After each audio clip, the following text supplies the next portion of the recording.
Hi, I thought I'd do a little fitness clip this morning talking about adjustments to exercise when you don't have access to like a fitness room or even able to do the things you used to do.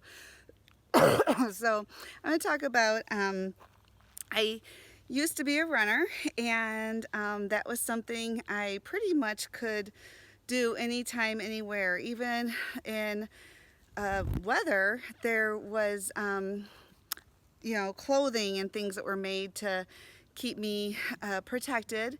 And so, unless I wanted to make an excuse like, oh, it's too cold or it's raining, I actually could do that no matter what. Treadmill, definitely if I had access to one of those. But if I didn't, there's always land that you can go out and get going on. And there's actually a bug crawling across my camera right now. Get off of there. Get. He is like not wanting to move. Go.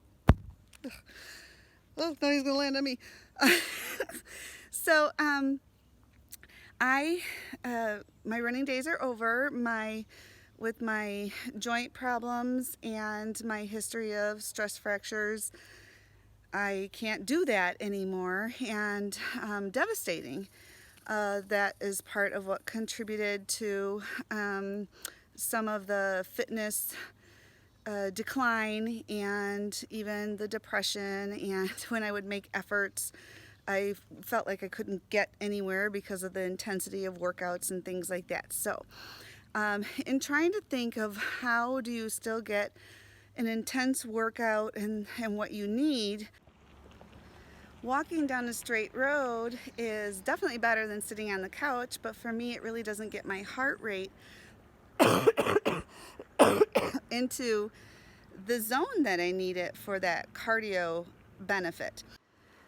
So what I have been able to adjust is walking at the best pace that I can push. But about every 10 minutes, I do either something like a quick feet.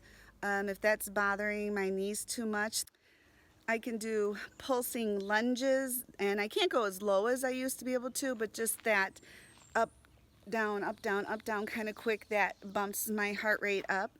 And then I can do modified jumping jacks, and it does seem like anytime that I'm raising my arms up over my head over and over again, that helps bring my heart rate up. So I know I probably look silly stopping every 10 minutes on the road to do something like that, but I find that it helps even with a little bit of that interval. So I get my heart rate up a little bit, and then I go, hit the walk again for another 10 minutes, and then do another something that just bumps that zone up a little bit. That gives me a more efficient workout.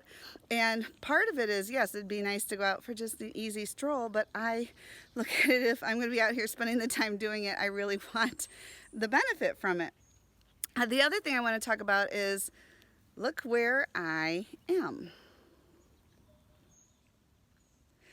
And I love this. This is beautiful and energizing, and I love the sun, and I love these trees, and I especially love it when they're even coming out and over the road.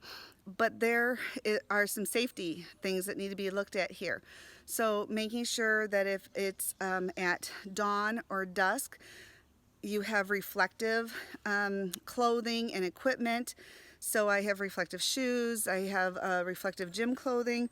I don't have it with me because I knew I wasn't going to be up and out early or late on this trip, but I have a leash that is reflective, and a vest for the dog. And I also have, if I feel like I need even more visibility, I have an orange mesh. It's kind of just like a I don't remember those things we used to wear in flag football in school. Like it's almost nothing. It's just a thing that comes down over your head and then straps around on the side, a vest maybe.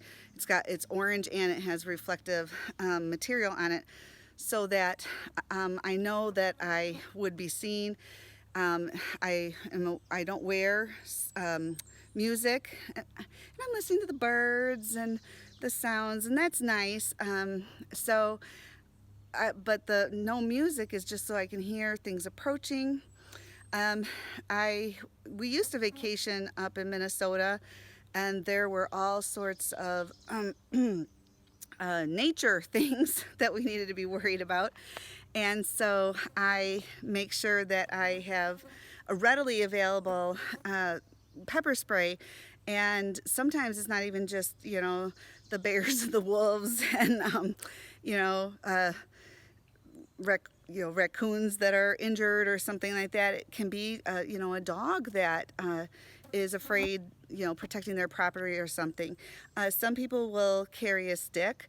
I've tried that before, but I'm certain that I would really have trouble bashing an animal. Now, maybe if I or my dog were in trouble, I wouldn't, but I cannot imagine taking a stick and doing something to an animal where I just feel like if I have my pepper spray and I have a deterrent, I feel like that could work. I've never had to use it, but I've got it just in case I need it. And I also take my phone with because you don't know. You don't know what could happen, and if you need to call for help, you need to be able to get that. When I walk around my neighborhood, I know a neighbor would see me, so I'm not so worried about it. But when I'm out here in the middle of nowhere or unfamiliar, how am I going to find my way back home if I kind of take one too many turns? So I bring my phone with for that. And if nothing else, I do have I've got my Find my iPhone feature turned on and my GPS on it. So if something really devastating were to happen to me, my family would be able to kind of figure out my location just based on that.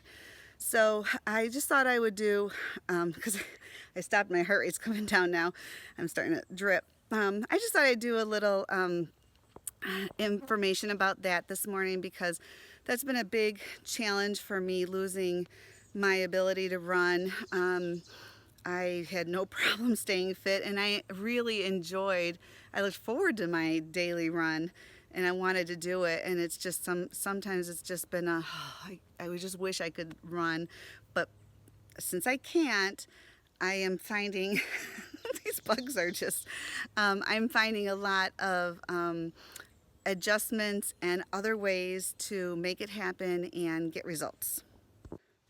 My dad reminded me I had to add a little pet safety portion because they live in Colorado, and they actually live across the street and about a block away from the base of Pikes Peak, and it's called Ute Park. And he sees a lot of things going on with animals, so making sure that your animal has their shots and HeartGard and all those things, because we're out here where there's possibly mosquitoes and ticks. And then if you're going on a hot day, super sunny or middle of the day, or extended hike or walk, bringing fluids for them, because they actually can get overheated and shut down. He's said that they've had to bring helicopters in to rescue big dogs. Like if it's a little dog, you can carry them out of the park, but that's expensive. But not only that, like you don't want to do that to your pet. And I didn't do that much. I just did 20 minutes out. I'm going 20 minutes back, so 40 minutes. I wasn't too worried, and it's early morning right now. So it's still kind of cool. So I didn't bring anything with this morning because I didn't think it was going to be needed, but I did experience that with my daughter's dog is bigger. And when I used to run, I went on a 4-mile run with him, and it was the last leg of it. It was getting warmer, and we had been coming up a hill. Next thing I know, my arm almost got tore out of the socket, and I turn around, and he is like belly flat out in the grass, tongue hanging down, and he wouldn't move, and I felt so bad. But we were able to sit there in the shade for a little bit, and he his heart was beating really, really fast, and he really wouldn't get up and go. But after a few minutes of rest, and we weren't that far from my house at that point, but from then on, I really watched that too. So you can push your animal too far, and that could be heartbreaking. So be careful with your little lovies too, because that would be just devastating to go out to do something to keep yourself healthy and fit and then hurt your animal.